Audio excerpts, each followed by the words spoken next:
Hey guys, I wanted to give my hand a try at something that wasn't canvas based, something that could be maybe a little more functional. And I saw where, people take ceramic tiles and basically make drink coasters out of them. I wanted to see what I could do with it.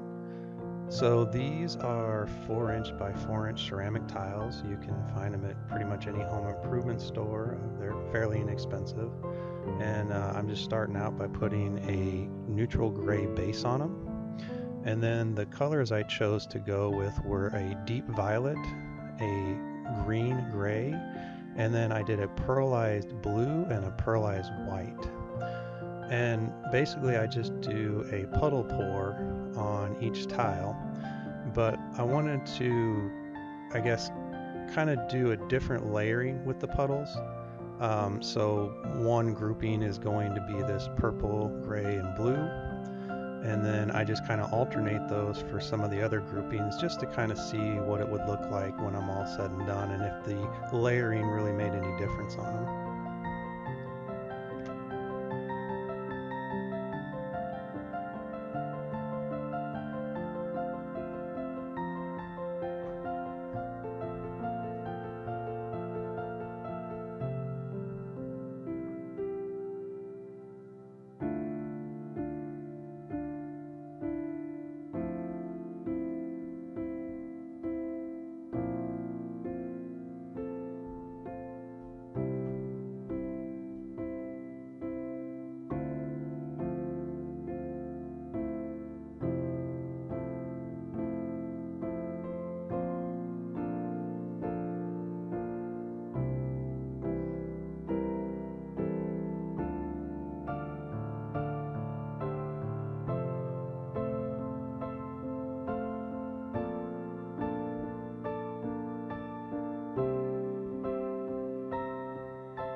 And then as a final touch for each one, I do a little bit of that pearlized white just on the top.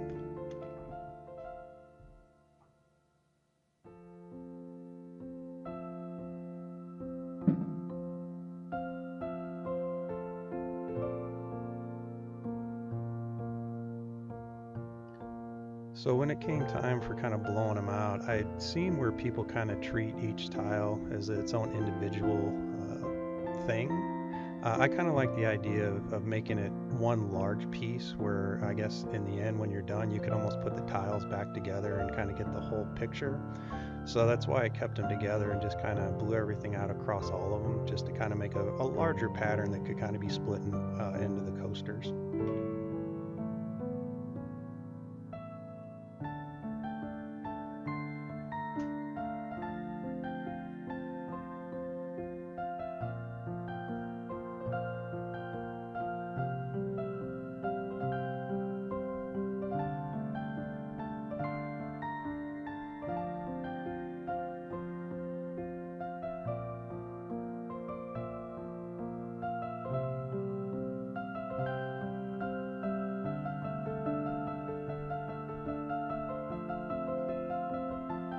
I was a little worried about all the gray, but after using the torch and kind of getting all the bubbles to burst and letting all the paint layers kind of settle after a while, I really think it turned out pretty nice.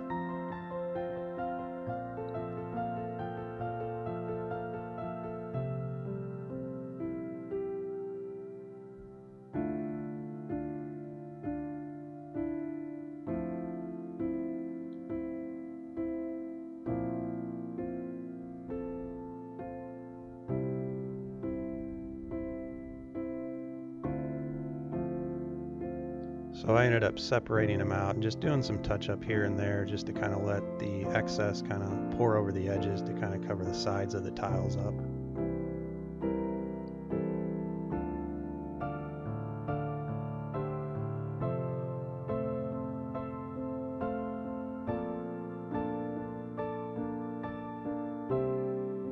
So this is what they look like, after pouring them, but I had to wait quite a bit to let all that paint dry on top of that ceramic.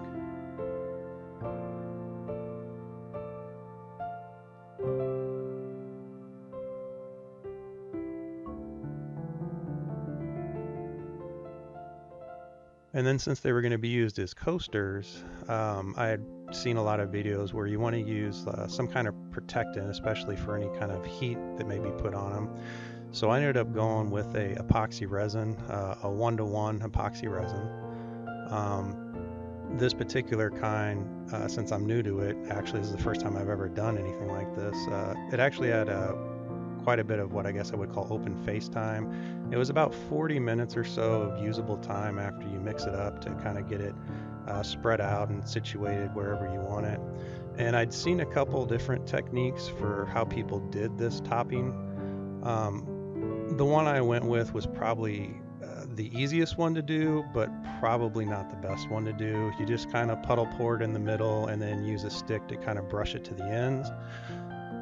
Unfortunately, when everything starts to level out, there's a lot of drippings over the sides that kind of get really nasty that you have to deal with afterwards. If I would do this again, I think I would do what they call a tape dam, where you basically tape around the sides and the tape sticks up above the tile to kind of hold a reservoir of the resin. And then as it dries, you can just take the tape off and have kind of that nice smooth edge on the sides. It seems to be a little bit more work to get it right, but I think the finished product's probably going to end up looking a lot better.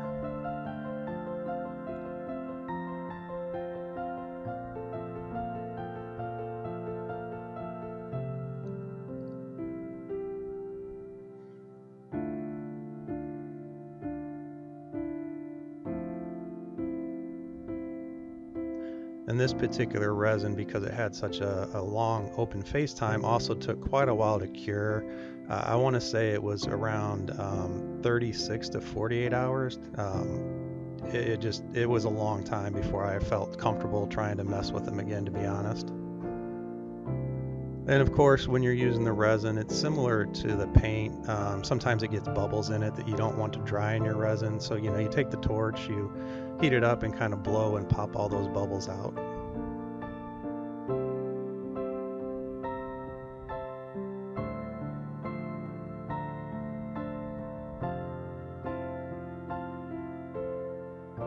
And in the end, this is kind of what they look like, and they have that really nice kind of glass finish on the top. I think they turned out really pretty, to be honest, and I was really skeptical to begin with, but I think the end result was pretty good. And then I had a bunch of paint left over, not enough to really save, but more than I wanted to just throw away, so I thought, what do you do with it? So I ended up just doing a flip cup with all the excess paint I had just to see what it would turn out like. And when I do my flip cups, especially if I'm using disposable cups, I like to poke a hole in the bottom to kind of release that suction of air so that all the paint kind of drops. Kind of torching to get all those bubbles out and everything, and then just spreading it out, and you kind of see some of the cells that form, and you can see the pearlescent blue and the white and stuff starting to show through. It's pretty neat. I mean, especially if stuff that you were probably just going to throw away anyway.